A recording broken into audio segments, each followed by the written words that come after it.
Here's him. I don't know what I'm doing wearing short sleeves. This afternoon. All righty. Good evening. Welcome to the Tuesday, October 11th, 2016 Finance Committee meeting. The agenda that we'll be looking at this evening is, excuse me, a financial update and overview. Bonnie's going to give us a presentation to provide a context for the proposed spending for the special town meeting coming up on November 16th. We'll begin the warrant review for that meeting, and hopefully we'll be able to get to some of the article recommendations this evening. Then we'll review the 2018 budget directive message out to the departments. The next item is to activate the Financial Policies Working Group, specifically to look at the TIF and pilot committee makeup and goals and address other financial policy updates. We'll take a quick look at the budget calendar, member updates, minutes, and the ever-popular motion to adjourn. So with that, I'll turn it over to Bonnie to begin. Basically, I did provide in your packet the memo from September 22nd, which I know you did receive. So, as we go into the special town meeting, I wanted to provide some context of what is available for appropriation. There are several articles that are requesting appropriations, so we needed to see what we had available. As we left the annual town meeting, we were in balance with a small surplus of about $4,500. We have since then received some updates on state aid and other receipts. So they have provided some additional funding. We also have some one-time funding that is available by way of snow and ice funds that have not been expended. And the assessors voted to release some overlay surplus that is not needed because we've had some appellate tax board cases get settled. So we have an amount that can be appropriated for one-time usage. So for fiscal 2017, I just wanted to provide, I don't know why this isn't working. It should be up on the screen. I did provide you with the spreadsheet, but I don't know why it's not there. Do you have a PowerPoint mode or something? Nope. This is just a spreadsheet.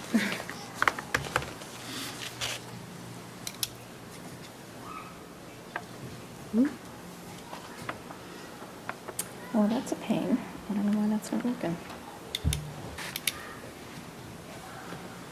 No, It's on your laptop. It's the You need to laptop. toggle it Yeah. somehow? There should just be a toggle on there to get it to A blue button. I never usually have to do that. This is not my different laptop ones either, or so. something, it's a function key or something too. Oh, there we go.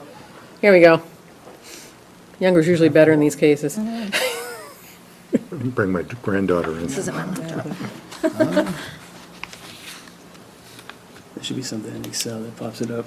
It's like a way to protect what you're showing, so that people don't see what you're doing. You have a presentation mode that'll work. We need the Jeopardy Where, music you know how in to the do that? background. Should be. We need the Jeopardy music in the background. Yep. Da, da, da, da, da, da, da. Is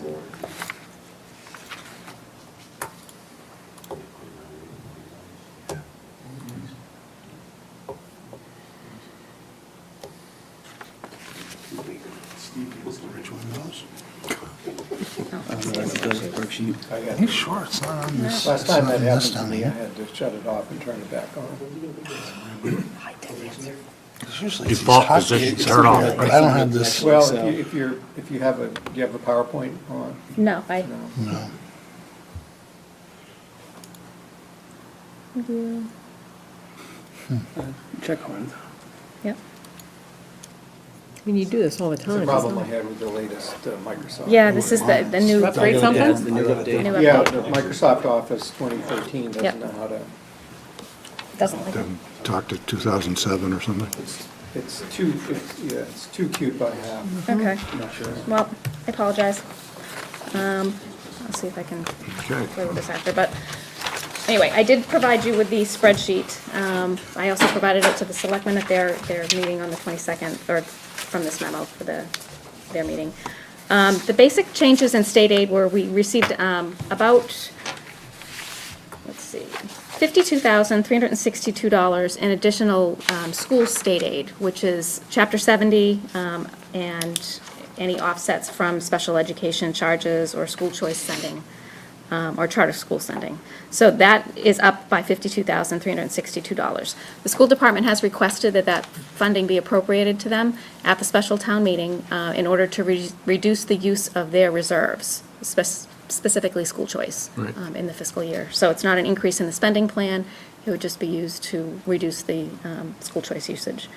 The town net increase is $49,074.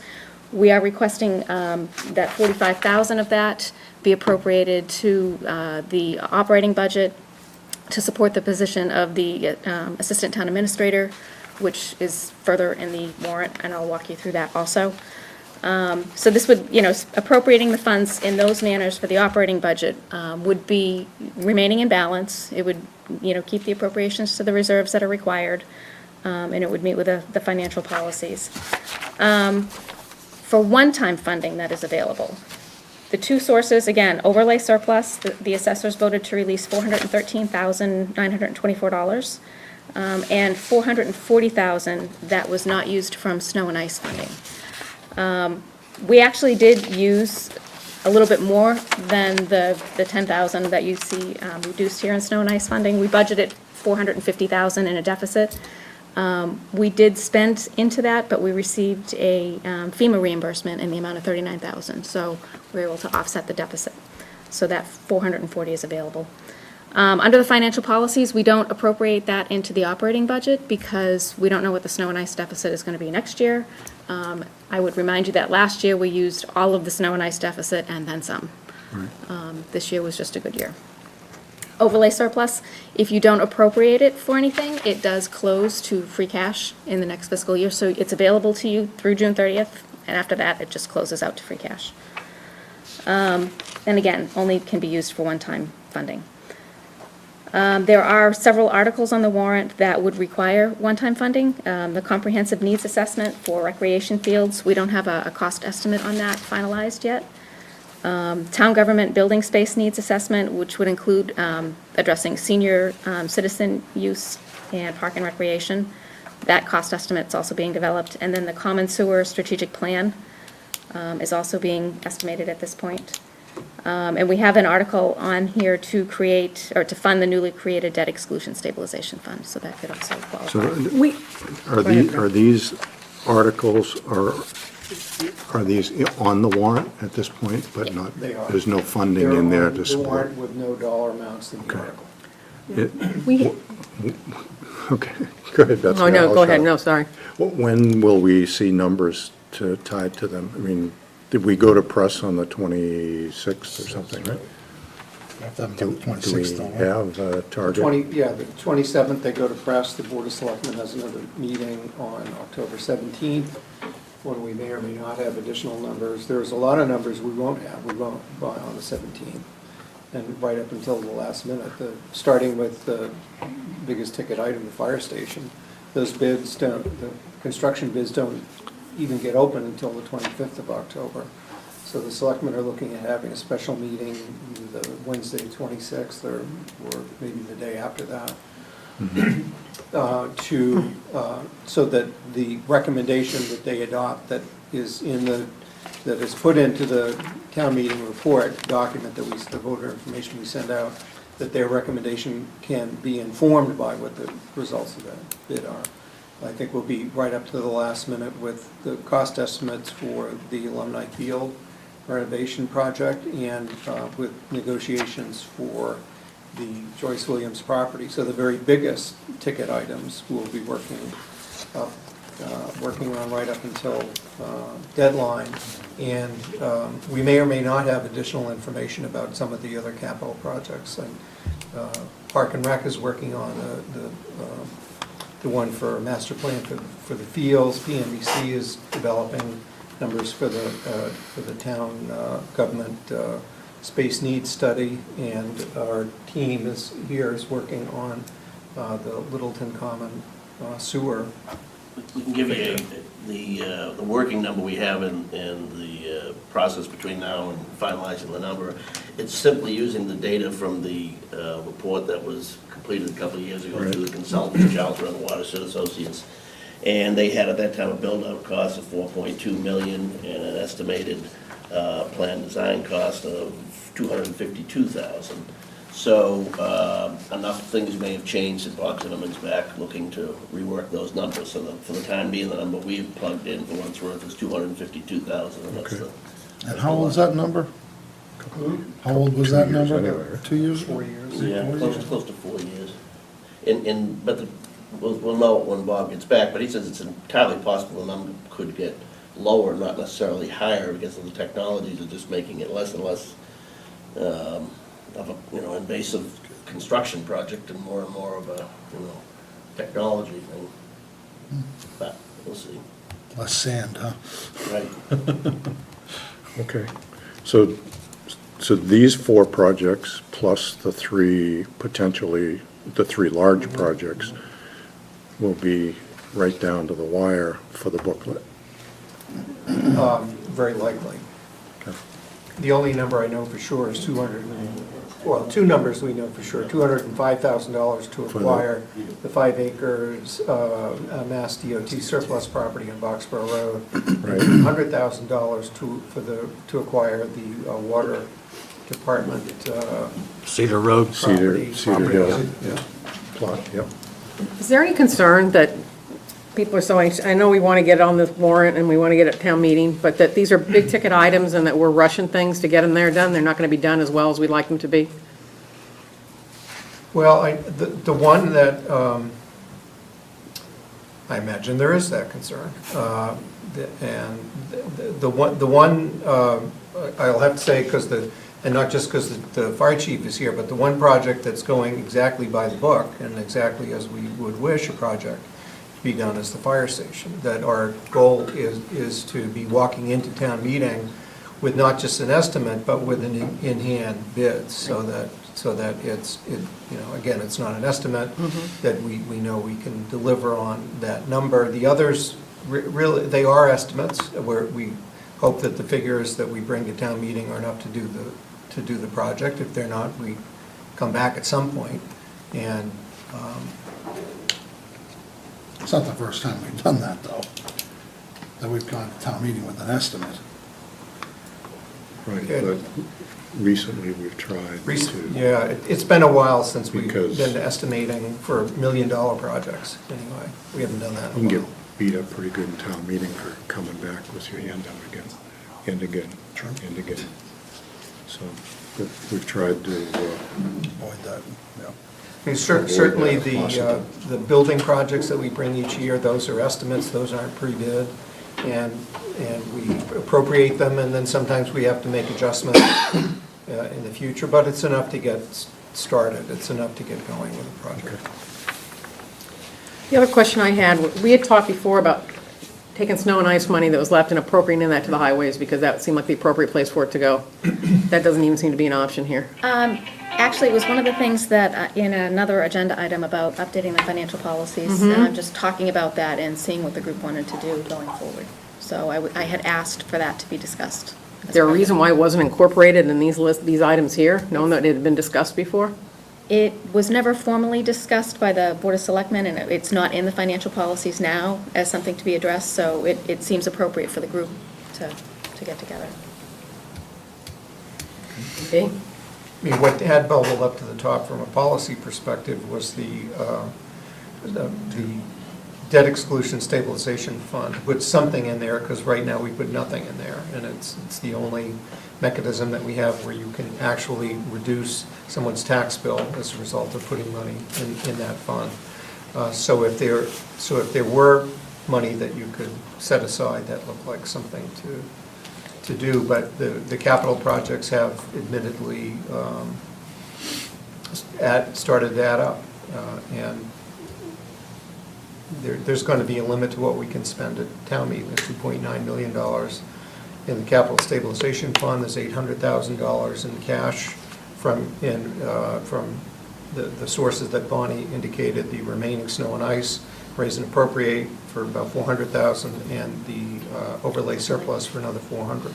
So you've got 3.7 that you can spend on capital projects. Then the land purchases are for the conservation, that those are funded from would be funded from the Community Preservation Fund, if at all, and the water department acquisition would be funded by, debt service or charge to the water department.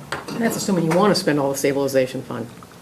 I mean, right? I mean, nothing's, it's there for a reason, and it's partly to use it and partly just in case. We all know that this economic times aren't going to stay the way they are, and any of us with gray hair have been through this lots of times, and it's about time for another dip, and I'm just concerned that we don't do everything as if everything's going to be great for the next 5 years or 10 years, and not also keep in mind that chances are we're going to take a hit, and be prepared for that as well.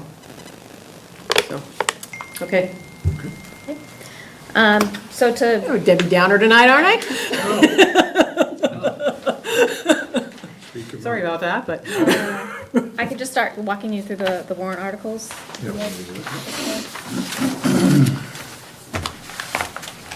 So, Article 1 is a bill of, to pay bills of prior year. I managed to scrape up 2 that I couldn't pay. One was from fiscal 2013, from a plumbing and heating company for the police station. And one was from 2015, Littleton Electric. The electric department went through a system change where they changed their billing, and we used to get one consolidated bill, which was great, because you'd pay that and you'd be done. Now I get 100 little bills from all over the place. They are working on getting a new system, a new billing system, and they're hoping in January I can go back to this, one master bill. So we're doing our best to try and grab them all as they come in, but it's been a challenge. So these 2 bills, my proposal was to pay them from the overlay surplus amount. They total $1,439.35. So what's the story on the 2013 bill, I have to ask? I just got a note from the vendor who said, this bill's been hanging out for 3 years, and so I don't know where they were going, but he tracked me down and gave me the bill, so it's a valid bill. It needs to be paid, so. Did I we would ever think receive he would it? have a responsibility to I come never to us received before it. 3 years I later. don't know but- if it was, I don't know where it was going. So, Strange. yeah. Okay. Those bills take a 9/10 vote at a special town meeting, so hopefully that will happen. Article 2 is. Excuse me, Yeah. I mean, if the Finance Committee's interested, I think any of these that we can knock off tonight will be just ones we don't have to worry about later. That's a good idea. Yeah. If you're comfortable making a motion to support any of these, please feel free to do so, and we'll address it. And if we're not, then we'll just hold them for future meetings. But Do you want to do them in order as we yeah, go through them? why don't we do it? If Sure, Yeah, that's fine. that'd be great. I'll make a motion to support Article number 1, bills prior Second. year. Any further discussion? Okay, all in favor of the motion as stated? Aye. Any opposed? Okay, let's, If I could make a suggestion, Fred, yeah, I know I'm getting old and my hearing is going, but when I review the tapes of a lot of meetings, even though we have microphones, you can't hear what the board members are saying at the table. So if people would sort of speak up, so not only does it get picked up on the camera, but people in the room can actually hear what we're discussing. Okay? Thank you. yep. Article 2 is to, That was fanfare. I heard that. Yeah. Article 2 is to amend the classification and compensation plan, particularly as it relates to the Park and Recreation Department. This is to bring the minimum wage up to the $11 an hour rate. That would be effective January 1st of 2017. You can see the old grid, or the current grid, is by its size, so you can see the differences in the range. But this would just bring us up to the federal. Yeah, that's very few people. I don't remember what the exact dollar value is, but The impact is listed in Article 3. Yep. And it is $8,417 for the impact. The impact is for the park, that impact is for Park Park and Rec. Yeah. We don't have much of a choice here. I mean, it's a state minimum wage, so. I Well, move- yeah, I mean, the choice is how we implement the $10, and in the case of the 3 schedules that are before you, and the Personnel Board did review it, for Schedule C1 and D, there's only one number that changed. In Grade 1, Step 1, currently says $10, now it says 11. Everything else is the same. In the case of the Park and Rec figures, and I put it by just, this is not part of the article, but just for comparison, it shows what's the current minimum and maximum, so that you see as you get closer to the top, as you get closer to grade 12, the adjustments are that much. Really minuscule, yeah. Almost de minimis, Okay. yeah. All right. Do I have a motion? Move to recommend approval on Article 2, classification and compensation plan, state minimum wage. Second. Okay, we have a motion and a second. Any further discussion? All in favor, say aye. Aye. Opposed? None. Okay. Article 3 are the 2017 budget amendments. So there are 3 changes that are proposed in here. The first one is to appropriate the $45,410 that I mentioned previously to the Selectman Town Administrator Budget Personal Services or wages. That would be to hire the Assistant Town Administrator position that we've proposed, which would be separating my position from Assistant Town Administrator for Finance and Budget to Finance Director. The second change is in the school department budget, that $52,362 that the school committee had formally requested be appropriated to them. And the Park and Rec enterprise subsidy of $8,417 increased to implement that minimum wage change in the previous article. So I don't know, I know we talked briefly about the changes to the finance director position and assistant town administrator position and separating those into 2 different positions. Do you want me to go over that again? Would that be helpful at this point? I don't know how much you talked about the last week. I missed it, but it's up to you. I think it's a good idea to review, because I'm looking at $45,000, and I'm assuming that folks, especially on TV, that's not the salary for this position. No. That's half a year. Half a year. Yeah. It assumes a January 1st implementation or hire date, which would be the earliest realistically that we'd probably be able to bring somebody in after the town meeting. So basically, I was hired in August of 2006, and I know I'm repeating some of this, for you, but as the town accountant first, and then I was further appointed as the Assistant Town Administrator for Finance and Budget in 2007, once town meeting approved the article that proposed it. Back at that point, the Town Government Study Committee recommended that would be the process, but also identified the fact that there was no additional headcount, created as a result of this position, and that it would be likely it would happen in the future, because you were taking somebody that was just doing the town accountant's position and adding assistant town administrator and finance director duties. There are many communities that operate like that, and there are many communities that operate in the way that we're proposing, which now, 10 years later, separates the assistant town administrator duties from the finance director duties. The reason that it's happening now, in my own words, is I look out 5 years and what I need to do over the next few years. We try and keep a 5-year plan in place at all times. I know that I have 2 significant retirements coming up within that 5-year period, both with Steve Venuti and Ann Essman. Steve is our treasurer, and Ann Essman is our HR coordinator. I know that I'm not going to find, the skill set that I have in Steve Venuti in another treasurer. I mean, he came to us with a very unique set of skills, and we were very fortunate to get him.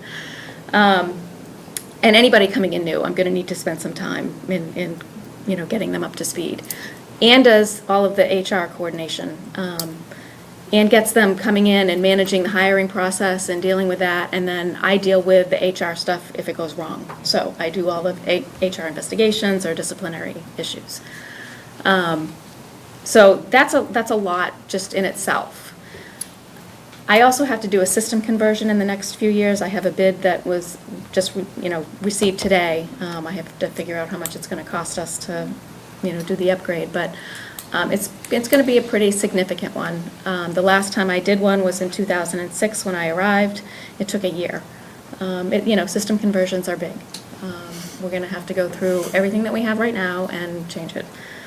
So there's a lot of demand for the resources with new staff coming in.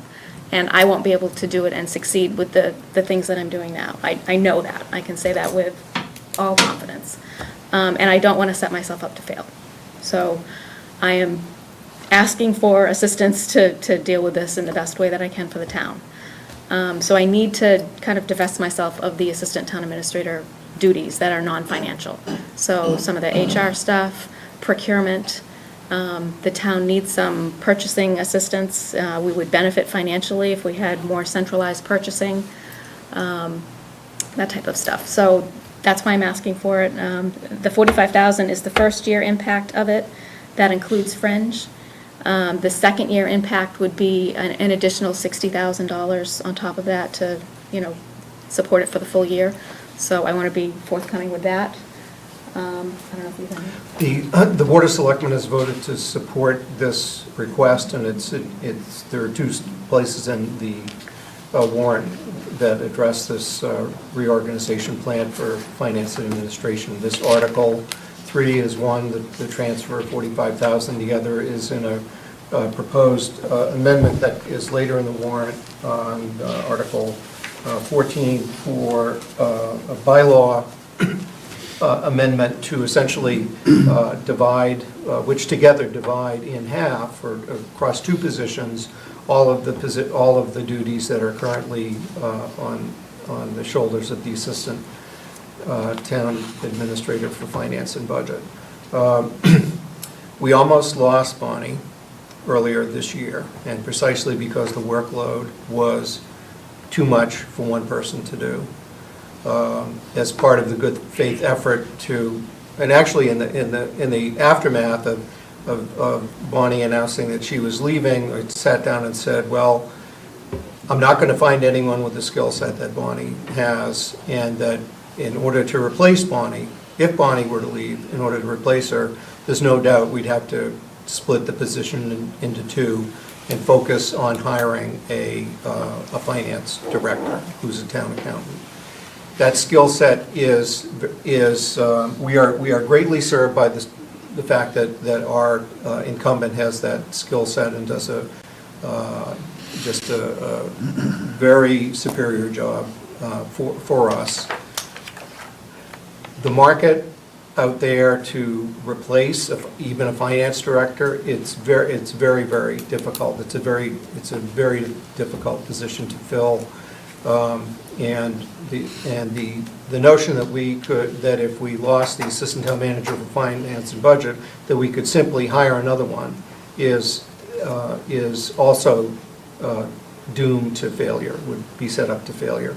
So if Bonnie were to leave and we found ourselves without a finance director and town accountant, the focus would have to be on the financial skill set, because without that, we don't have that at all in the organization. So in doing a preliminary or post-mortem of what we need to do to if Bonnie left, came up with this idea of a staffing plan where her duties were essentially split between two positions, and that we hired an additional professional position and added it to the management team. That was enough to keep Bonnie, and that was enough for us. The fact that we had recognized what the problem was and were willing to go forward and try to solve it through our processes of coming up with a plan, coming up with job descriptions, getting them graded and rated, coming up with a cost estimate, and then this was spearheaded by by the then chairman of the Board of Selectmen, Jim Carr, and at the time, the incoming chair, Melissa Hebert, and they brought this proposal back to the full board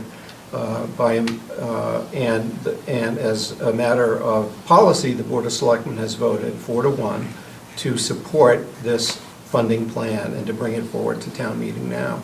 It is probably the most important vote that you will take tonight and for the future of the town, and because we will not soon recover from losing Bonnie. And that's simply the situation that we're in. And why are we coming forward now? Because because we've identified what the problem is and we are duty bound to solve it. So that is precisely why we're bringing it forward. But are we looking to make this part of a bigger restructure later on? Are we gonna relook this? I understand the need, obviously. But overall, I'm just thinking, was there any thought leading up to this of other positions, other duties, and a reorganization or a restructure of duties, I guess, across, other town employees? Is that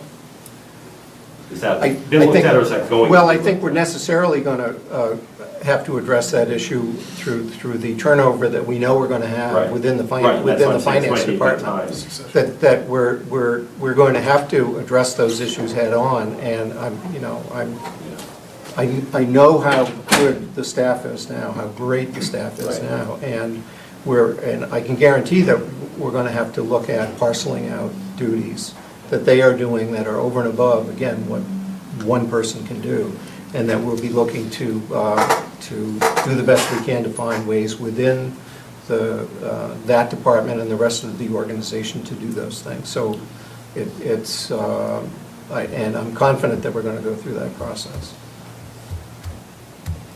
Yeah, the job descriptions have been drafted and graded. And like I said, the assistant town administrator position would deal with all of the HR issues, the hiring process, the disciplinary process. That's a tremendous amount of time.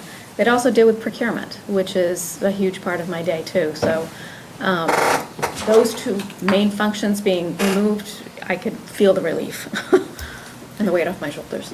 But, I mean, the Board of Selectmen did have a plan or a goal or something like that to look at all these, but this is going in front of all that and happening without that overall review. So it's going to happen as part of it, I guess.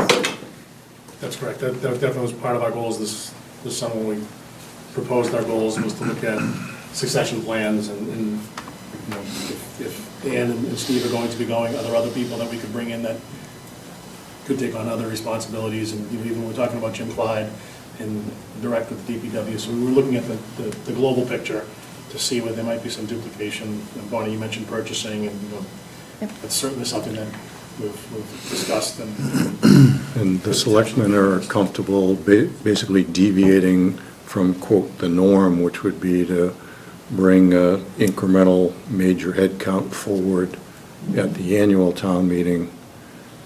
And, I mean, you guys have sort of hashed that out, and you feel it's important enough that you need to go now rather than in May. I'll speak for myself. I think she's important enough. Yeah. So, yes. But the 4-1 vote basically took that, Correct. must have taken that position, or did it not? I'd have to say through all the conversations that I've had with the other members who are, the other three members that are not here, I know for a fact that they recognize that, just as Chuck has said, what's at stake now is whether we keep or lose Bonnie. Mm-hmm. And that the commitment was to address this right away. Okay. And the November town meeting is as right away as we can do. And it's important for us to send the right signal. So there was a commitment made. Commitment made, and the full Board of Selectmen brought that forward, and we're bringing it now to the voters. You know, what the voters decide, at the end of the day, what the voters decide, it's what they do. But what we're looking for is, and what we got And the selectmen was that active leadership to recognize that what the organization needs most and what is the highest priority, that we're compelled to make the case and to bring it forward to the voters. And clearly, I mean, we all want Bonnie to stay. We all understand that the thing there. But we also always, adding more administrative headcount is always, we're all going to cling to that as much as, that discussion as much as we have to. So the questions I would, and not relate to that, it's more just as background so we understand better. When exactly are Steve and Ann scheduled to retire? Is that a given? It's about 2 to 3 years. Okay, just a little bit of time, so you can plan that system upgrade when they're still around. That's a good why time the to bids come are out out when now. somebody new That's- comes yeah. in, because they can have the new stuff. Right. Do we determine that they're, at this point, that there is full-time work for somebody else to bring somebody else on? I mean, to take off some of your stuff, well, that's not a full, because you're already full-time, so are we continued that really is full-time at this point? I absolutely think it is, and there are things that I need to be doing now that I can't do. There are audit requirements in our management letter. There are new audit uniform guidance compliance requirements. I can't do them right now. With the other things that I'm doing, I need to address that. I need to dedicate time to doing the system upgrade. I can't do that right now. I put the bid out, but implementing that is not going to be possible without And in fact, some relief. the area that I think ensures us that that every waking moment will be taken up by, an individual that's hired here on a full-time salary basis, that they would have every waking moment devoted to their duties is as Bonnie said, the area of procurement where we're just scratching the surface right now. And that there are great opportunities for us to realize cost savings and do a much better job at the procurement function than we're doing now. And the school departments indicated they would love to have somebody that they can, assist with procurement, because they're in the same boat. I know that we could recognize savings by doing Okay. some centralized purchasing. All right, We great. don't. And the only other thing I put in there, and maybe this goes on the financial policies, is the whole thing about the OPEB cost being incorporated in the cost of what we're saying it's going to cost to bring this person on. Do we have that upfront OPEB cost in there? Yes. Okay. I guess my only comment on this one is, we've worked hard to, like I said, drive these headcount increases to the May town meeting where it gets vetted against all the other needs in the town. But in this case, I think the selectmen have convinced themselves that they needed to act expeditiously here. And I really hope that we haven't sort of opened the floodgate with a bunch more of these offline activities. And I think if another one came down the pike, it might be looked on a little more jaundiced eye. But from what I'm hearing, I'd support this. I personally would support this activity. So, Board of Selectmen actually come to our meeting, that's pretty cool. yeah, that's You're important, Bonnie. Well, this board, as much as any people in town, have benefited from the expertise and the hard work and the dedication Bonnie has brought to her job as finance director, aside from all the other stuff. We try not to put too much top-level administrator in, but in this case, I'm a believer. I think the selectmen have done the right thing. We need to move on this expeditiously. We've made a commitment that we're going to at least recommend it to the townspeople.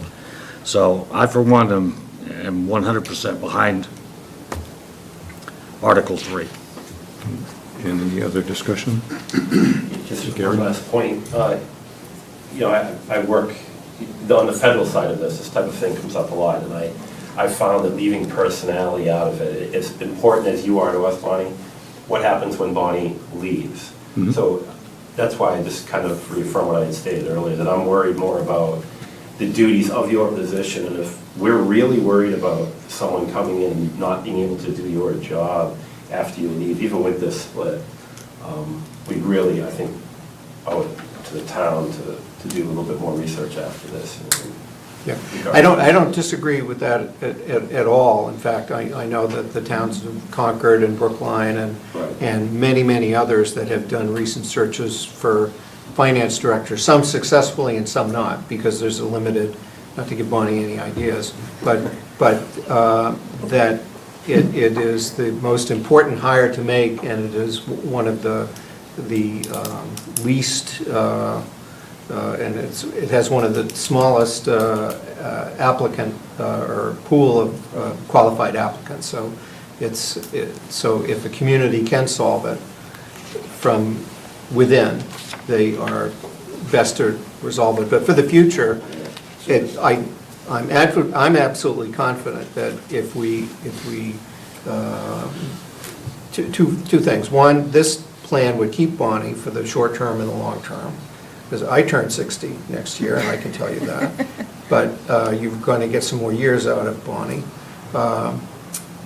And secondly, that when the time comes to fill positions within the finance department, we're going to have to focus on finance. We're not going to have the luxury of having finance plus something else. That's the key, I think, to having a strong finance department, to make sure that the professionals we hire in the finance are focusing on finance, and if there are other things, related activities to do, we're going to have to make those up from the organization where there's more generalists. I tend to agree with what Gary said. You gotta take the person, as much as we like people, I and we totally all do. understand that. You gotta take the personalities out of it. But I think we're going through a stage right now as a town where we're continuing to grow. And we need to plan for that, and we need to expand. And we've got to do it smart, and I think the timing is right to do this now based on the commitments that were made by the selectmen. So I would support this article as well. Any other discussion, comments, questions? Entertain a motion? Moves that we recommend approval on Article 3 on the budget amendments, all three of them. Second. Technically, we vote to recommend the article, right? Yeah, you want to vote to recommend the motion. You want to vote to recommend the motion. Yeah. Okay. Okay, we have a motion and a second. Any other discussion? All in favor? Aye. Opposed? Okay.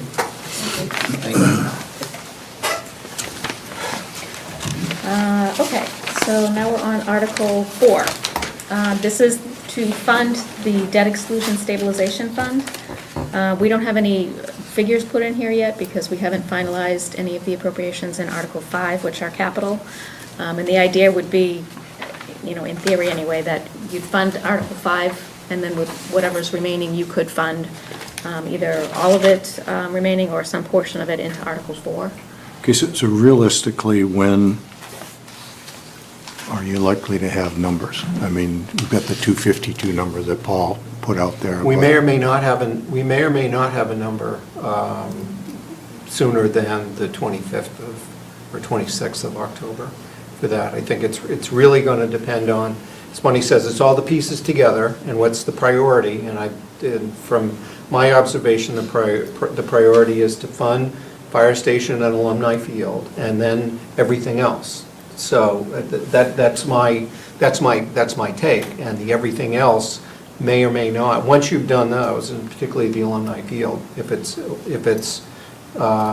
we stay within if we stay close to the number that's been out there of under $3 million, then we would have funds that we could bring to bear for capital projects. But there's only $800,000 there to be spent on those. So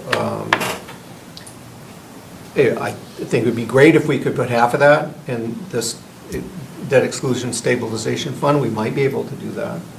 Again, if we don't need to do more than the capital stabilization fund balance for alumni field, then you've got $800,000 that you could raise and appropriate and overlay surplus, which you could spend on, that you could fund the number that Paul mentioned for the Littleton Common Sewer. You could fund maybe, so that's 250, maybe there's another 100,000 for those, for those other projects, 350. Am I leaving anything out? I mean, that would leave you over $400,000 to put here. So there's really nothing for us to vote on Articles 4, 5, 6, and 7 tonight. We don't have any numbers. So I think, I don't think it's really worth our time to No, go through. I would it. So agree with you. just, I do think, we talked about this at our last meeting, that we need to consider scheduling a meeting on probably the 26th. No, that's what, when we get to the next meeting, but absolutely, I agree. We'd do that. We have one next week on the 18th, which we can talk about whether we think we need or not, depending on how we come out here. I'd suggest that on the agenda, now it's a joint meeting on the 18th, right, a week from tonight, it's a joint meeting from our budget schedule, Selectmen, School Committee, Fincom together. Right. I'd say it would be worth your having on that agenda for the 18th, you're adopting recommendations on town meeting articles, if there are any to be done, that it's entirely possible the Selectmen, through some discussion on the night before, because the board meets on the 17th, maybe there'll be some recommendations that are taken on that article. Well, I don't know. Is there agenda for the 17th? I mean, are they actually going to be talking about any of this? or Sure. They are, okay. Yeah, because the board has not adopted any recommendations for the articles as posted, so we're going to be going through those.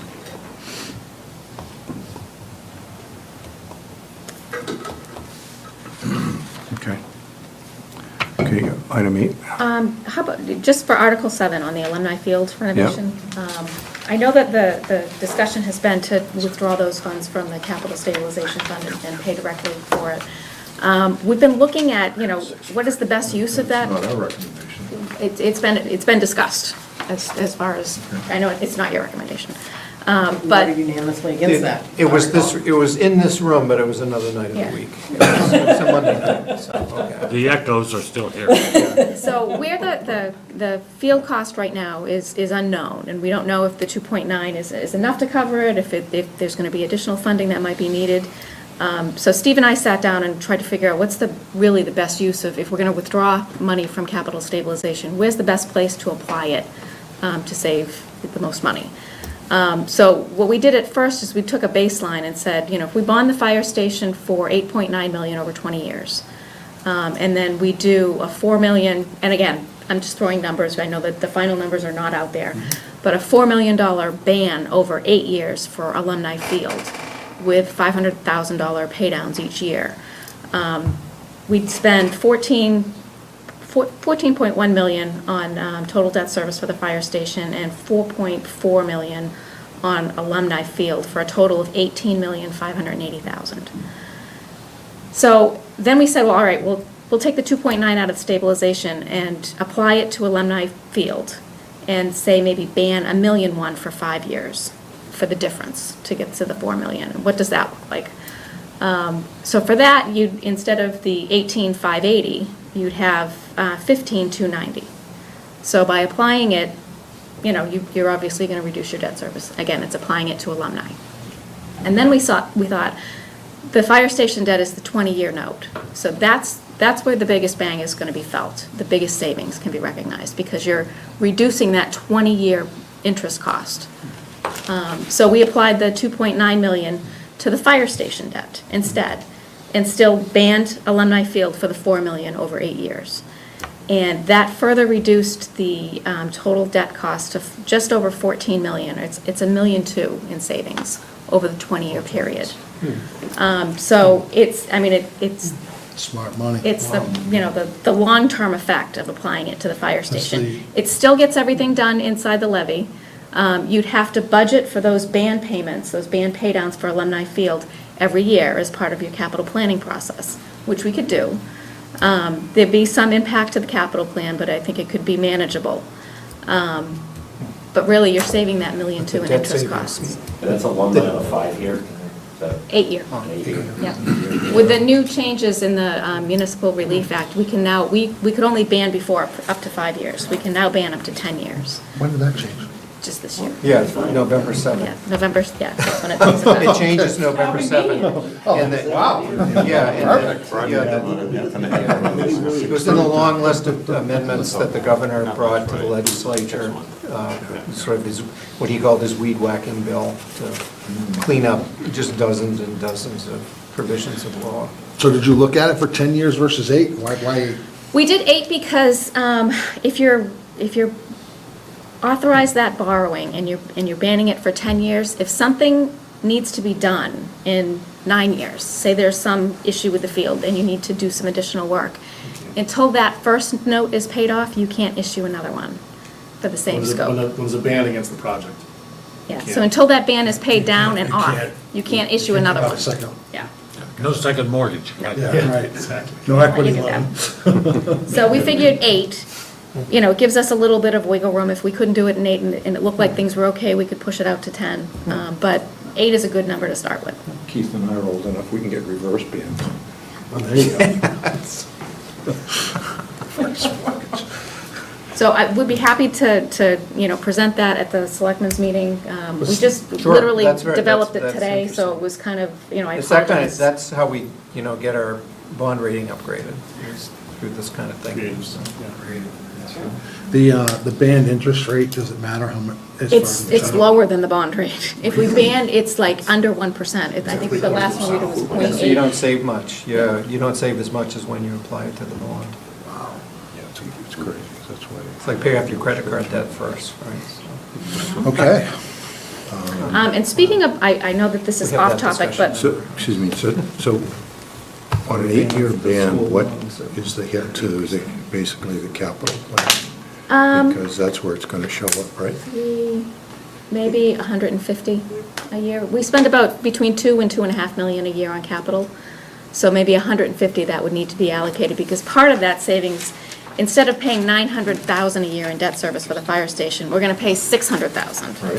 So there's 300 there, we already planned on, and then, maybe another 150 to, But we should also be, if we go artificial turf, then you've really got like 10 years or 12 years, we need to start accruing, putting 100, 150,000 away every year to replace it in 10 years too, right? And that's also got to go into the capital plan.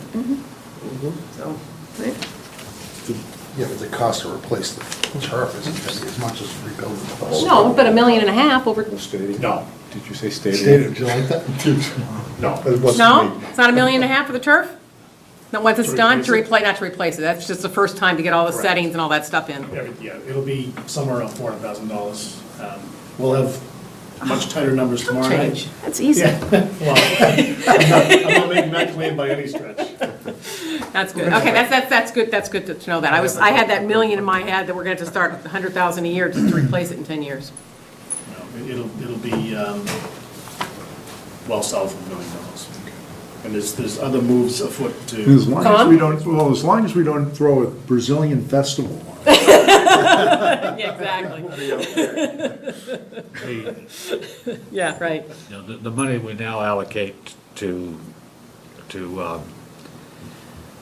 the stabilization fund, or the capital stabilization fund, is that the 150 we're gonna be using to pay off the bans, or are we still gonna be able to put money back into the capital stabilization fund? yeah, under the policy, we need to, put at least 1% of the capital spending. Right. So that will still happen.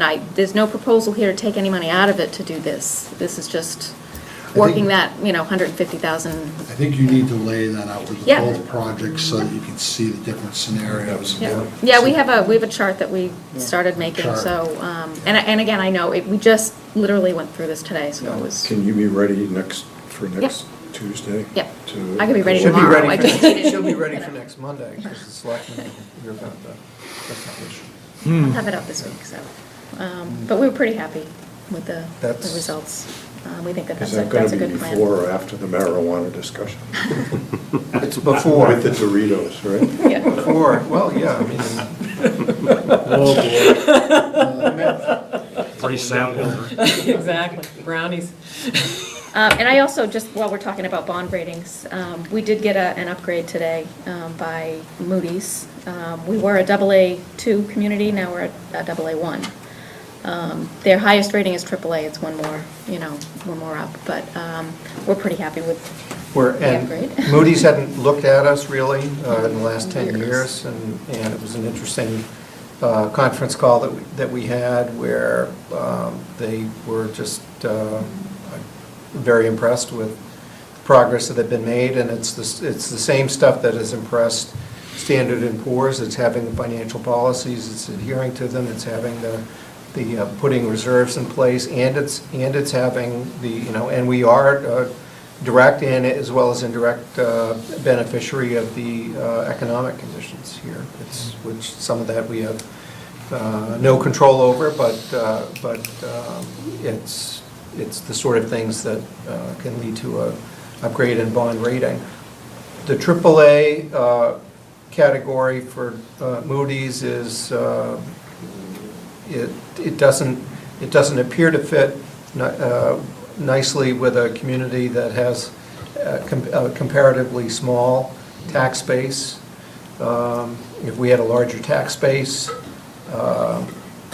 that is, if we had, I guess, a lot more development, that perhaps we'd qualify for Moody's AAA, but it's a significant accomplishment and recognition, I think, of our strong financial situation, and it's a credit to the leadership of the Board of Selectmen and the Finance Committee, who we proudly say live by the policies that we adopt and make sure that we have the reserves that we need, and we don't use non-recurring revenues for to fund operating budgets, and we're putting aside significant money in OPEB. So all of those things Moody's took into consideration and gave us the upgrade. We have not had a conversation like that with Moody's in 10 years.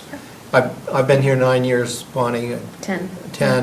We'd never had the conference call with Moody's. We've been dealing with Standard & Poor's. So. Good.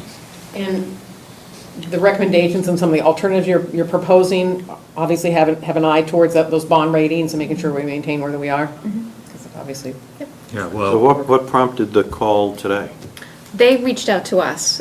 We have one issue that's still outstanding with them, that was rated by them previously, and under their policies, they need to do a revisit every so often. So it was at their request to review. So when we issue new debt, we use Standard & Poor's because they have a better view of communities of our size, and they take a more localized approach in reviewing our bond. So what do we have with Moody's? I can't remember which debt issue it is. I saw the least recent Yeah. emails, something in 1994. Yeah, it's Oh. old. Okay. Okay, moving right along, though. Sure. Let's see, Article 8, this is to rescind unused borrowing authorizations for the Church Meadow acquisition that was done in 2013. This was something that was, the borrowing was authorized, but we paid it off through band pay downs, much like I'm proposing for the alumni issue. So we don't need to place this debt, it's paid off, we can rescind it, so. So it's just housekeeping at this Yep. point? That wasn't done through CPC funds? It was. It was. It was financed over 4 years. Okay, so this money's going back to, oh, we're just not borrowing? We're just not borrowing. Right. Right, got it, got it, got it. We paid it it's down. zero money, we're just not gonna borrow it. We're taking it off the books now. I move to recommend Article 8. Second? Okay, any other discussion? Okay, all in favor? Aye. Opposed? Okay.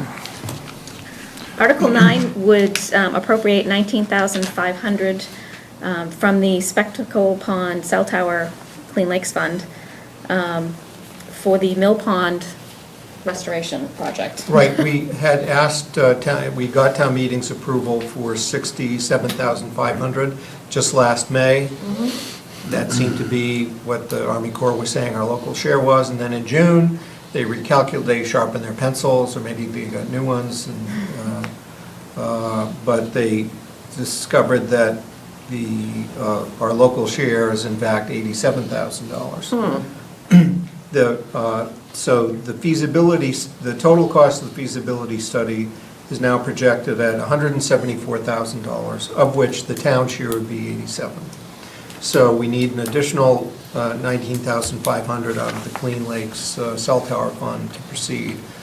And that will allow the feasibility study to go forward. The rest of it is unchanged. It's overall, they're projecting a $3 million project, of which $2 million is available in federal funding. But whether that project ever proceeds or not depends on whether the feasibility study is a success, whether we get to go ahead with that.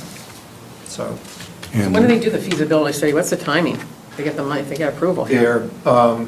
they're starting it now, based on, we just cutting a check this week for $60,000 to get it started.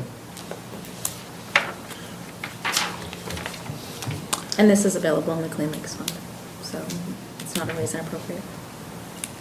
Are we using those cell tower funds to get the match on the CPC stuff from this particular one? No. No, this isn't part of that? No, the only cell tower funds that are going into the CPA are the land acquisition ones, which this is not. This is not, okay. I vote to recommend Article 9. Second. Okay. Motion and second. Any other questions, concerns? All in favor? Aye. Opposed? Article 10 is the request from the Water Commissioners to acquire 34 Cedar Road for the Water Department. They're looking to have a borrowing authorization for $200,000. The plan is to then pay it off out of their fund balance in the next town meeting, once it's certified. And it's estimated that that will be available. And if it's not, we could stretch it out over 2 years and pay it at that point.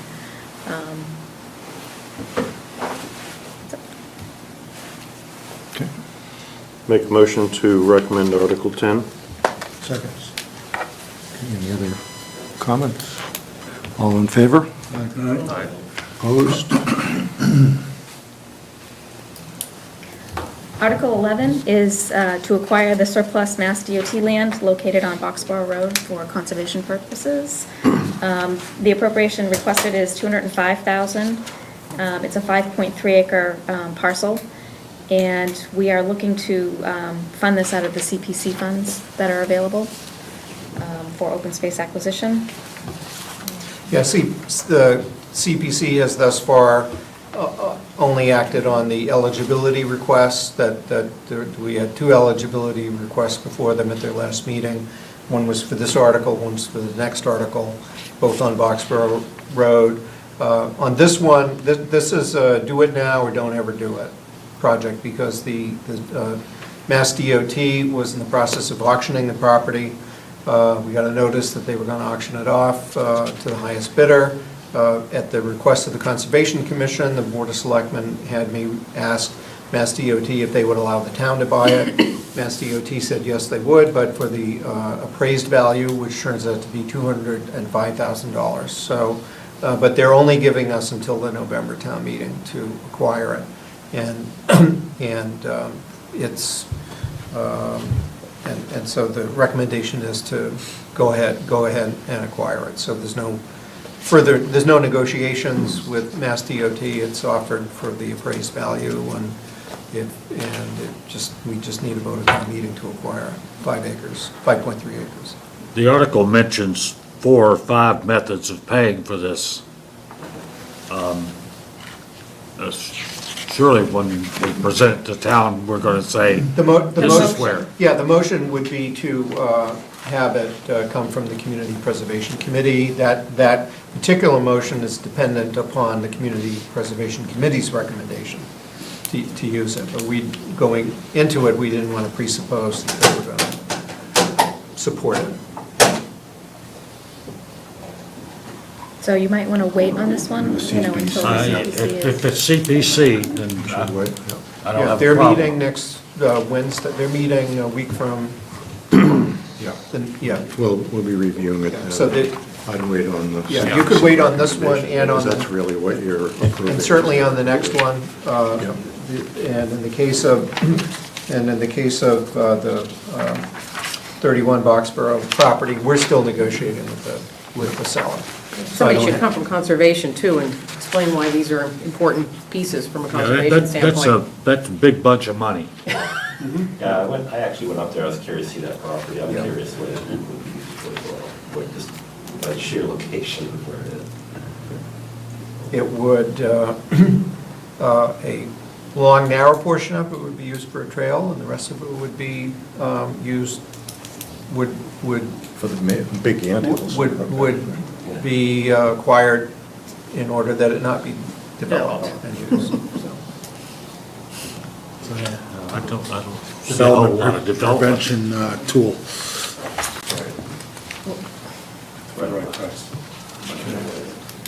I haven't seen the property. We have applied for a $400,000 grant for the 31 Boxborough Road property. We may or may not know by town meeting whether we've been awarded the grant. It's being offered by that department where they had a shakeup in staffing recently. Okay, so we've dispatched with Articles 1, 2, 3, 8, 9, and 10, and we've got the other 6 to go through. We're gonna hold on 11 and 12. Yep. Hold on. I don't know if you have an opinion on Article 13, it's tax title properties. At the end of the day, the proposal is to sell them and get them on the tax rolls. However, the board is proposing to restrict their ability to develop the parcels. Yeah, I do have a little bit of a concern with that one. And the only reason being is it looks like these lots are all together. It's much more valuable than what we're looking to dispose of them for. And why wouldn't we put them all together? and Well, when you sell put them them? together and sell them as a buildable lot versus. The board doesn't selling want for a to couple encourage thousand buildable bucks. lots. A couple $1,000 a lot. Yeah, the board approach on this was precisely not to create an buildable additional lot. housing lot. I mean, from a policy standpoint, another option in putting together, if you can hobble together something like that, and if it's buildable, another option, which we haven't really explored as well, maybe that's where you put an affordable housing. But It just seems like we're giving it away. I get it, we get it back on the tax records, get it off of our hands, but. It's restricted. Yeah, I get that, but we're selling an Yeah. awful lot of value. We're giving awful lot of value away. We're selling it for nothing. Because what's the No, we're not value? giving it for nothing. What's the value on that? no, we're selling it for, The board can set a minimum bid on any of these. They can. Yeah. Absolutely. yeah. Okay, so it doesn't fall under the No, it doesn't. butters lot No. program where it's pennies on the It dollar? does No, not. in fact, two of the 4 lots do fall into that abutters program. The other 2 don't, because they're too large. As Bonnie says, the Board of Selectmen can set the minimum bid price, so we could get their, for example, their assessed value, and I think in one case it's, Yeah, one of them was $100,000. 120 or something, Yeah. yeah. So An assessed value of 120, but you can't build on it. we don't know that it can be built on. When we do assessed value, it could be built, I Could mean, be based on the built, as well size, as but we don't no. know, we don't make any assumptions on parking or Yeah. anything like Are that. these being sold as with a deed restriction that they can? They can? would be. These 4 would be sold with the deed restriction not to No, develop. Yeah. You're not gonna get $120,000 for a lot that you can't build on. Not there. Not there, but. Tennis court. Yeah. A Yes. turf field. It just seems like we're, I don't know, that's just my Too opinion. small for senior center or a library.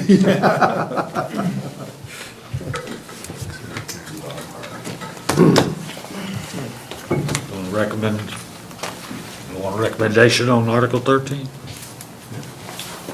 So, Move that the board recommend Article 13?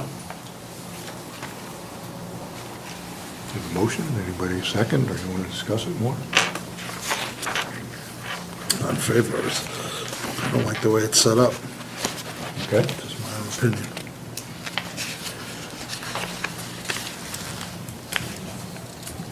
We do this as a matter of course practically every year, so Well, what's unusual this year is that we're not,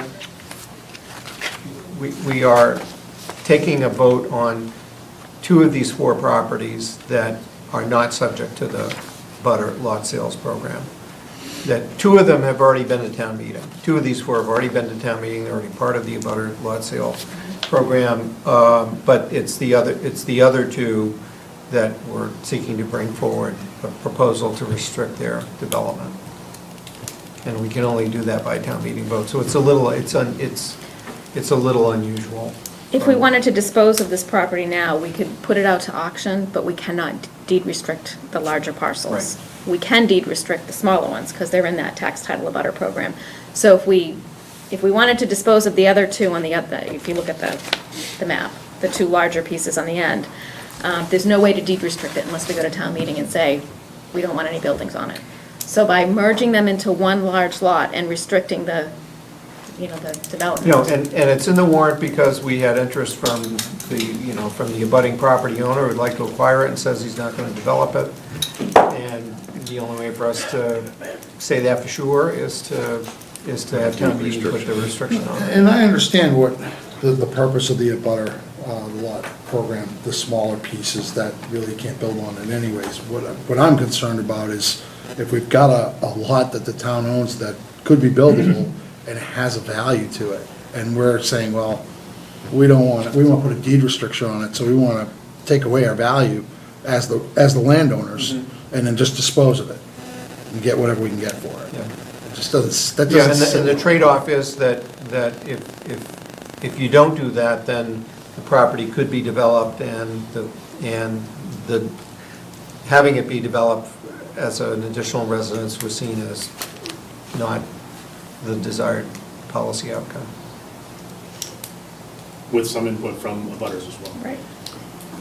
Of course, if I'm a butter, I would I want would too, a house going exactly. up next to me as well. I mean, But as the landowner, I'm trying to take the personality out of it, with the neighbors and the butters. If I'm the landowner, I'd want to get as much value as I could for that land versus just giving it away. But there's some value in it not being developed.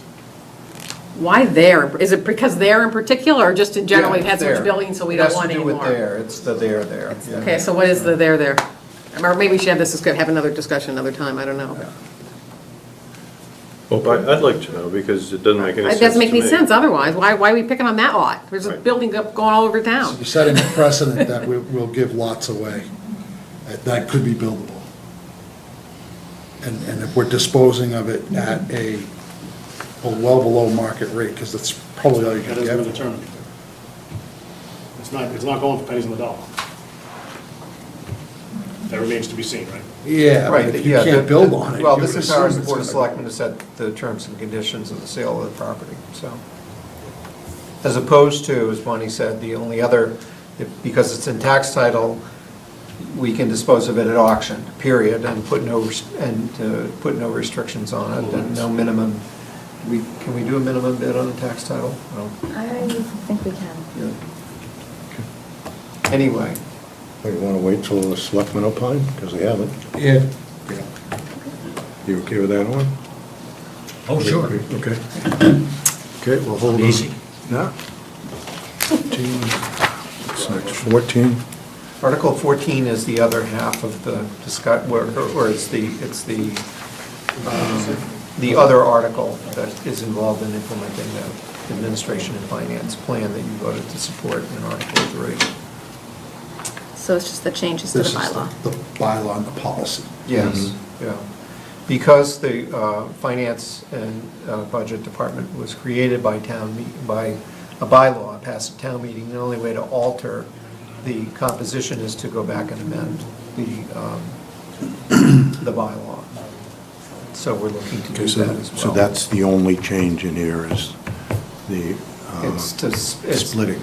It's to split, yeah, to Those split two. the duties into. Okay. Any discussion on this one? Voting for one. Should be voting for the other. I would assume the BOS is supporting this? Yeah, they're in support of this article. Yeah. Vote to recommend Article 14. Second. Okay. Have a motion and a second, all in favor? Aye. the Bonnie amendment. The Bonnie bylaw. Let's see, Article 15 is to establish the other post-employment benefit liability trust fund, which was revised this year in some special legislation. It becomes effective, this is another one that becomes effective November 7th. So this just implements some new changes that the state approved this year to create this liability trust fund. It's an accounting change more than anything else. And what happens if we don't do it? Then Well, if we do it, then our bond rating agencies will be even happier with us because while we've adopted sections of the law in the past, we haven't really been able to, so we've done the best that we can to set aside the OPEB money in a trust fund by adopting the law as it existed. But in fact, it's now taking this change in the law to in fact do it the way that the bond rating agencies are expecting us to do it. That is, put it in a, Al Gore was speaking in Florida today, so I'd say we'll put it in a lockbox. So, last was passed, so. We're putting it in the new structure that is just become available through that change in the law that takes effect on November 7th. we're treating it like a trust fund. This makes it, legit. But presumably, the state's not gonna come around and say, we're gonna take care of this for you, and so these funds will be out in limbo someplace, we'll be still be able to get them or use them for some other purpose if a miracle happened, right? Yeah. No, what do you mean, no? No. No, we would not be able to use the money for another purpose. No, That but- we're putting it in, But Betsy's question is, we are the only ones that have access to The this. state. Yeah. The state doesn't. Okay. Yeah. Yes. we are, well, if you're gonna, we can have a philosophical discussion about the cities and towns being creatures of the state, so, but I would dare say that the pact that we're making with ourselves and our bond rating agencies and with the state is that we're putting this money where it can only be gotten at in order to pay off OPEB costs. Okay. Absolutely. No, not going Okay. to build any buildings with it. We're not going to do anything other than pay for the future liability. Okay. Any questions, concerns? I was just curious, what was the last valuation report that it's referred to in there? I think it was 2014, yes. So they're doing one again every other year. It is. Okay, I'll entertain a motion. Motion to approve Article 15? Recommend Article 14. I'm sorry, recommend Article 15, sorry. Second. Okay, I have a motion and a second. Any other questions? All in favor? Aye. Opposed? Okay. Article 16 is, Yeah, 16 and 17 are voter petitions. One of them, the first one has to do with regulating town meeting, town board notices, and appears to be trying to invoke the procedure that is available to the town clerk to establish an alternate form of posting. Town council is of the opinion that it's the town clerk exclusively, not town meeting, that has the authority to do that. The concern that we've discussed with the petitioner and that we've had several selectmen's meetings is let's not put in a town meeting, have town meeting adopt a requirement that for one reason or another, we're not able to deliver, because that could have an unintended consequence of penalizing an applicant, instead of the town. And so it becomes a staffing issue, it becomes a maintaining the town website issue. We are very focused on making sure that we can have as much information as possible on the town website, and that we're maintaining the website in a way that gets the maximum amount of information to the public. The new public records law kicks in on January 1st, and there will be new requirements that we'll have to adhere to. Ultimately, implementing this, the spirit of this article is something that we're committed to do. There will be financial impacts in the future when we're upgrading the website and we're doing other things that the law will require us to do. We're going to make sure that we have the staffing assignments because because not every town board has staff to upgrade. This is basically being done now, right? I mean, our agenda is put up. Well, yeah, but not all boards' agendas get up there in Well, they time. don't all get up there on a timely Timely, basis. right. And the ultimate test is which, for the 48-hour notice, where do we go and look? And the answer the town clerk has come up with, and given our current technology, is you look at the bulletin board Right. and see what's there, and that's what counts. To shift that to the website is, So the website is a convenience rather than the... it's it's Required. ancillary, but it's not Okay. the primary Okay, that's fine. means. This reads, is it an and or an or? Because to me, this seems like an and. The website went down, we'd still be meeting the requirement by putting it out here on the. Well, we do that now. I mean, Right. it's our intent, but the problem is, and the concern is, what happens if there's a legal requirement that we put it on the website, and we fail to do that for one reason or another? Then does that mean the action that the planning board took in the subdivision, in reviewing the subdivision plan is not valid?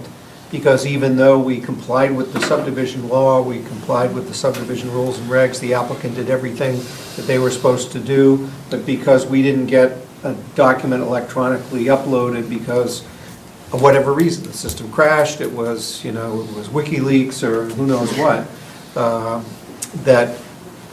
so that we can guarantee that a notice gets posted on the bulletin board. So this obviously must have come for some reason. So is there some particular board, is there some particular issue that we have in town where people want to see stuff and it's not getting up there that we need to focus on? I mean, it didn't just come out of nowhere, That didn't come right? to our attention, just. Right.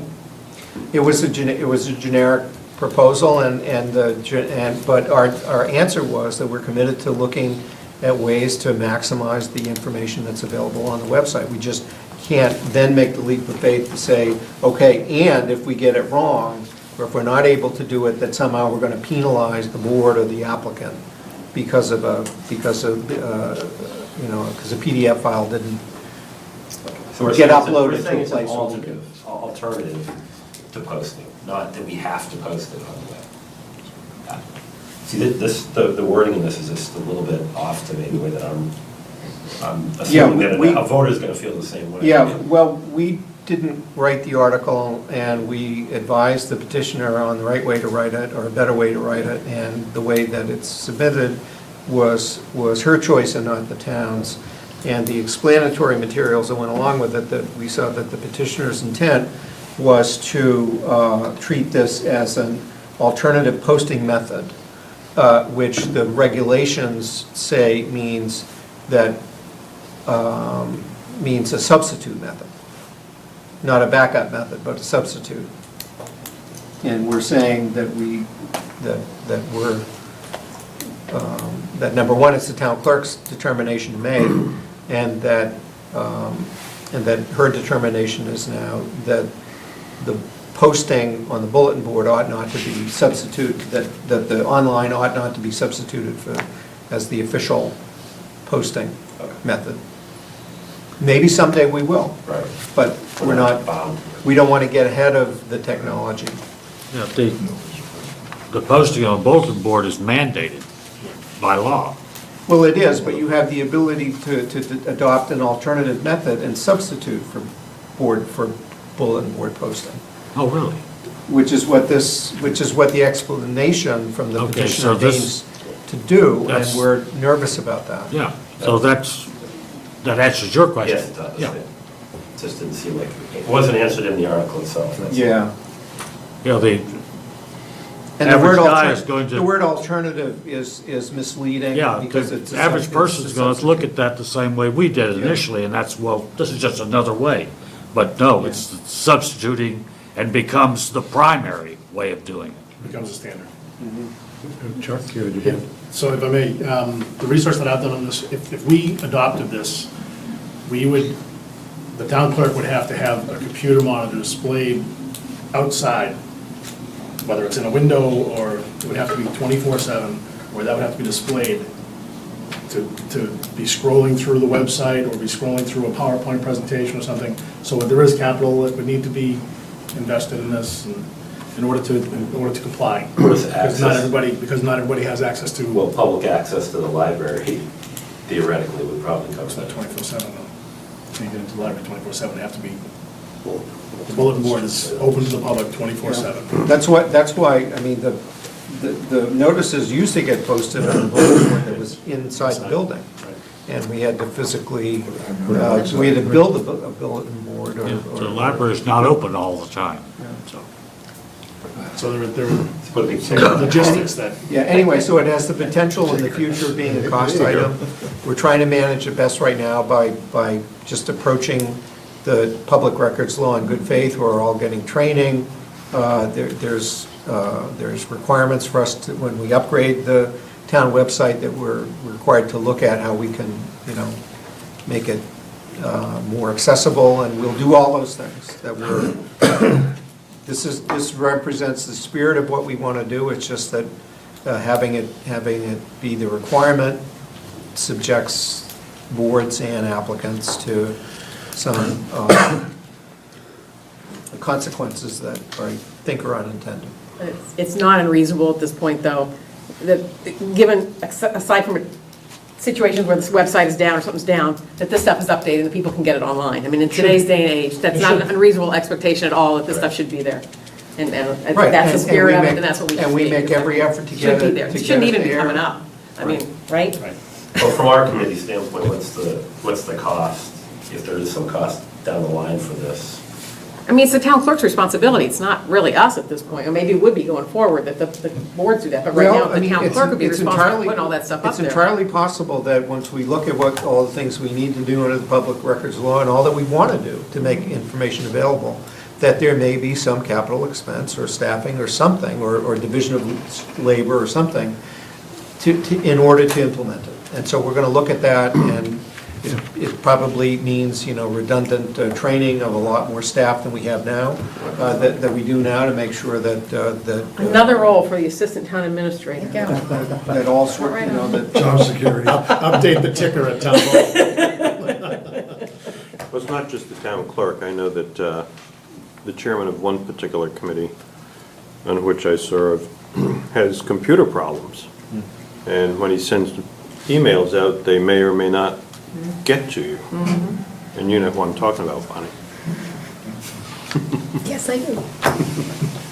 So anyway, so that's for your information, There's really, at this point, I don't think there's anything for us to vote on. and then Article 16, the final 17. article is another citizen petition. This one would be to establish a procedure where, for greater expanded use of the ballot and checklist for any appropriation expenditure in excess of $250,000, that it would propose a measure that would allow, that would require, rather, ballot and checklist if 6 or more town meeting voters stood up and asked for it. So we'd be having 3 or 4 nights of town meeting? We'd be there all night. We would, As a regular attendee at town meetings, I'm again it. Well, you approved the citizen experience, culture, and recording of the votes. Town council's review of this, we had advised the petitioner that it needed to be in the form of a bylaw. It still isn't. And town council's opinion that, to the extent that the article seeks to bind future town meetings, the only way you can do that is with a town bylaw. And right now, our town bylaw on town meetings only provides for one purpose for ballot and checklist, and that is for a borrowing article. You you don't have the option of doing it for other appropriations. You don't have the option to do it if it's not a borrowing within town meeting? No. I mean, it is interesting. I mean, I don't want it there either because it'll take forever and we lose a lot of people that we want to stay there. But there is a concern among people in some of these contentious items, right? That they're afraid to vote the way they want to vote because their neighbors and people are in town and there's intimidation that goes on. And I mean, we've had people come in and talk about these other programs and so on, but I assume that's where this is coming from. And that's very unfortunate if we're in that position. This is something that's in other towns, or wherever else? I've never heard of it. There were different forms of government. There's representative town meeting. We're open town meeting, where Yeah, I everybody has a mean, voice. yeah, I mean, we had another, there was a third petitioned article which didn't make it into the warrant because the petitioner didn't proceed, but on that one, it was to require ballot questions on any expenditure, any capital expenditure over $1 million. And there, there was a, town council's opinion pointed to the fact that in town meeting, under the state constitution, town meeting cannot regulate elections. And the only way you can regulate elections is the state legislature, which allows it either in a general law, like the Community Preservation Act, that tells you that you need a ballot question in order to accept the CPA, and also for overrides and debt exclusions and so on. Prop 2.5, that's another one for the legislature. It tells you how you do a ballot question. This would be a new category which would be on what you could do. Now, the only example I could point to was that if we were a representative town meeting, that is, if you elected town, if the voters at large elected town meeting members to serve, for precincts and districts and whatever, then under the general law, any action taken by a representative town meeting is subject within 7 days to a petition process where the voters at large can petition the town to require a ballot question on an action that a representative town meeting took. You need like 3% or whatever, and that's the way, but we're not a representative town meeting. It's the voters. All the voters right now get to go to town meeting and take the vote. And so the notion that a smaller, some group of voters could go and challenge what the voters at town meeting did is sort of odd. But you can do it if you elect your town meeting members as in a representative town meeting, then the voters at large can challenge what they did. But there are not really many examples out there doing the reverse. So anyway, and Okay, so that basically wraps up the booklet. And do you want to talk about the second? not yet. Okay. I would like to have the Board of Selectmen vote to take it, see what we're going to do next, but Okay. we may have another matter moving forward.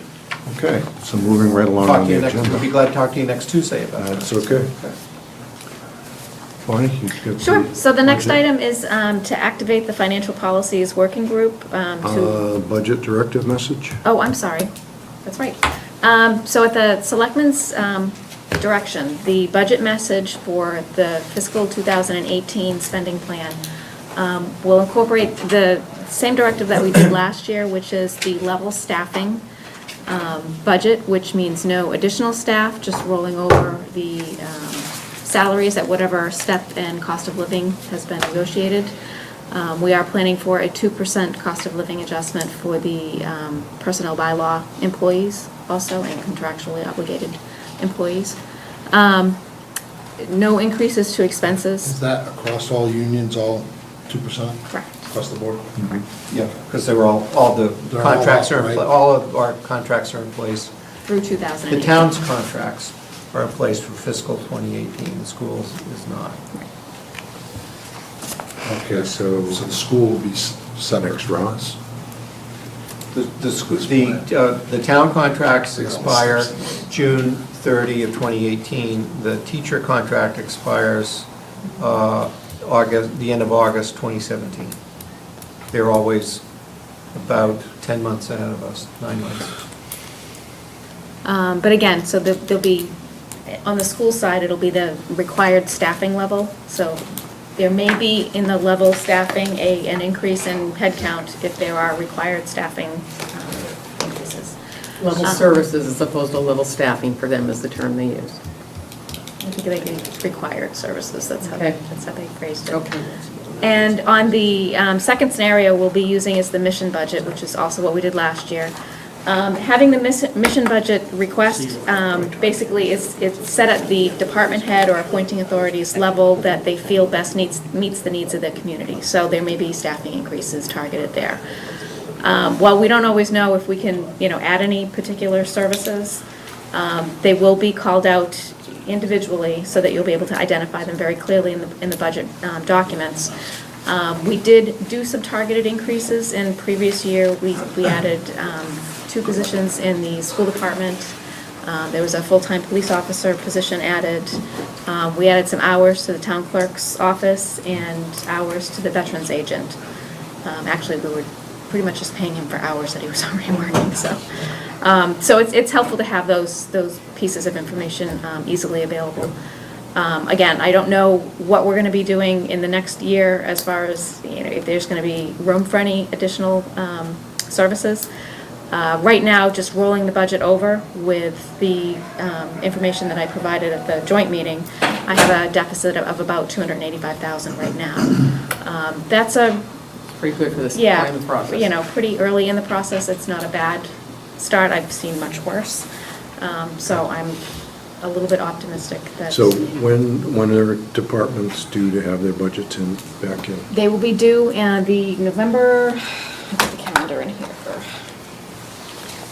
it's the end of November 21st.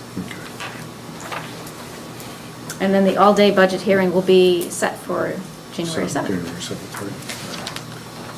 So you'll have plenty of time. Okay, so sort of late October into November timeframe to start visiting departments. They ought to have their budgets together. Well, I sent you an email, I have to move it up. Yeah.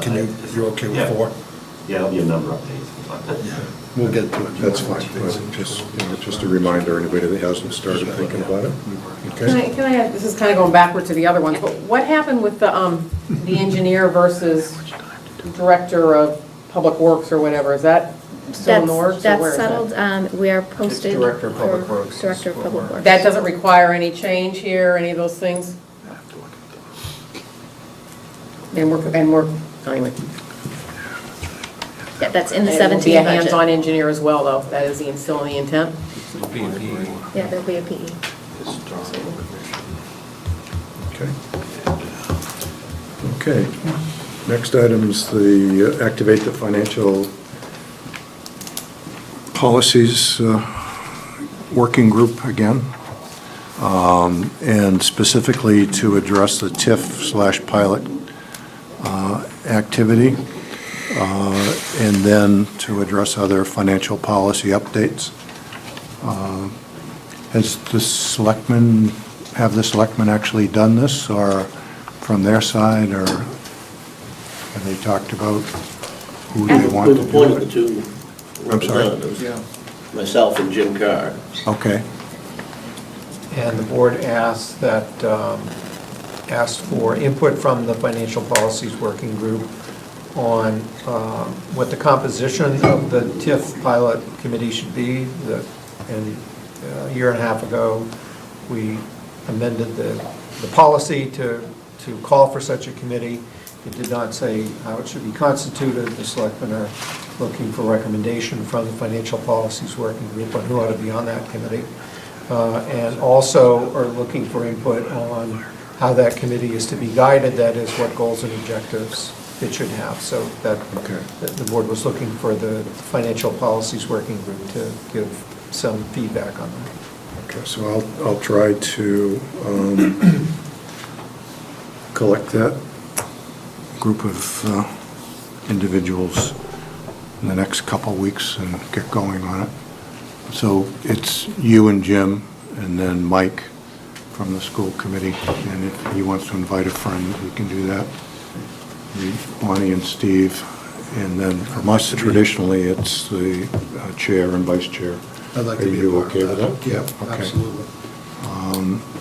And anybody is certainly welcome to join in the fray that wants to, but that's the core group that will be meeting and voting. So I'll try to do that. I'll get a email out tomorrow on that. In the past, have you typically reviewed everything that this committee is talking about with the entire board to get a sense of what the entire board wants to do and desires? Or is it really just us as the committee steering? Well, two things. One is the finance team has taken the lead, because most of the issues are obviously finance.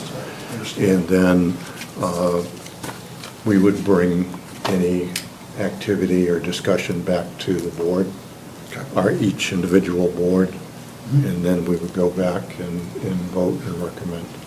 So there's a loop. There is a loop. Yep, that's awesome. Absolutely. Okay.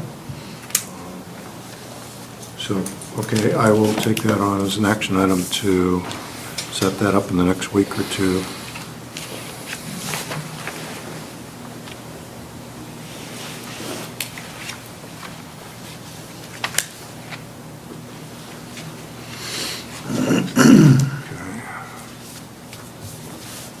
All right.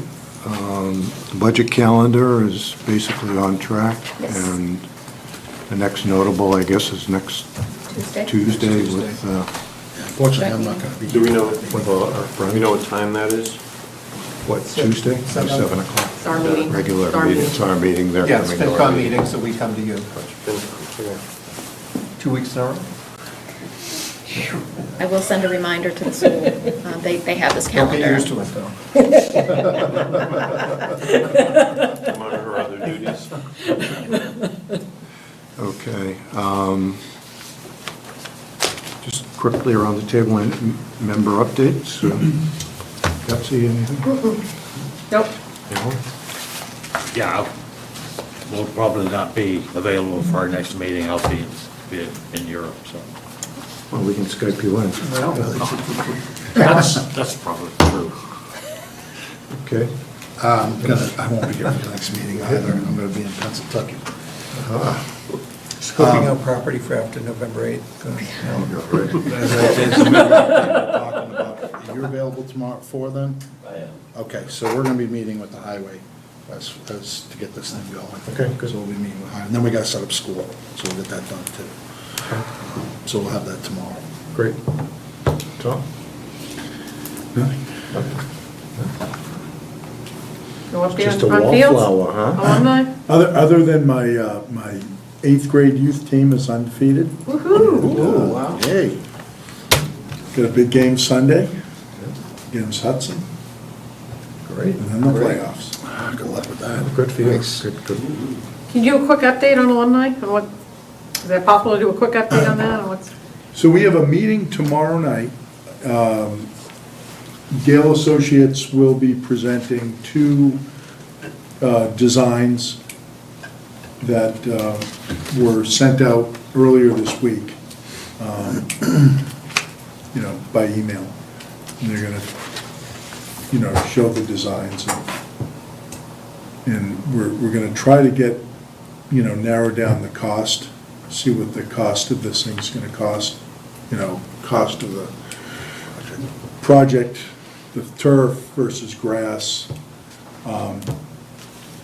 And, get a recommendation from Gail on, based on this, all of the teams that will be playing and the amount of use that the field will be undergoing, what they're gonna recommend for a surface. we know the answer. Well, it's interesting, I'm assuming, the answer will be turf. Right. I don't know that for sure, but, there was, you're talking a lot of A teams. lot of fields. Yeah. Yep. Yep. And Yep. Yeah, they were playing football in the rain on Sunday. Yeah, we played in Maynard, and I think we destroyed their high school field. And then the sixth grade team played in Littleton. Thankfully, they're sixth graders. But we have a couple of 200-pound plus kids in the eighth grade. Wow. And you get a bunch of those kids running around in mud with cleats on, and it does damage to the field. So poor Maynard, they're gonna have to do something Wow. to fix that. I was surprised they played, they had us play. At least the Red Sox didn't play on Sunday. Last night was better off. Gave us one more day of the season. Right. I was there last night, and it was just, we stood there for 15 minutes after the game, just waiting for Poppy to Come out, right? And he did too. It was amazing, 25,000 people just staying there, and we're not leaving. And it was something. Wow. Cool. Oh, Steve, anything? I'm good. Gary? This Saturday is the event at Evans, the municipal finance, was that? Mhm. Is that, okay, we'll make sure. So I'll be attending that. All the fun people are gonna be there. Yeah, okay. I'll be there too. Good. Yeah. I won't be able to make it, but it's usually a good take, so. Oh, it's close by. Yeah, no, it's good, it's good. It's my commitment to continuing education. All right, all right. within a 10-mile radius. Nothing like spending a whole day crunching numbers. I love it. Great. Okay, Marilyn's not here, but she did send out draft minutes for our last meeting. I made one little typo change. I don't know if anybody else made any changes. Anybody had any comments or concerns about the minutes? I wasn't here, so. Yeah. So I'll make a motion to approve the minutes. Okay. Second? Second? All in favor? Aye. Okay, great. Let's see, Betsy is now. Okay, and for the most fun. Motion to adjourn. Nice seeing you, Paul. Second? All in favor? Aye. Aye. Change the Shut up for nothing.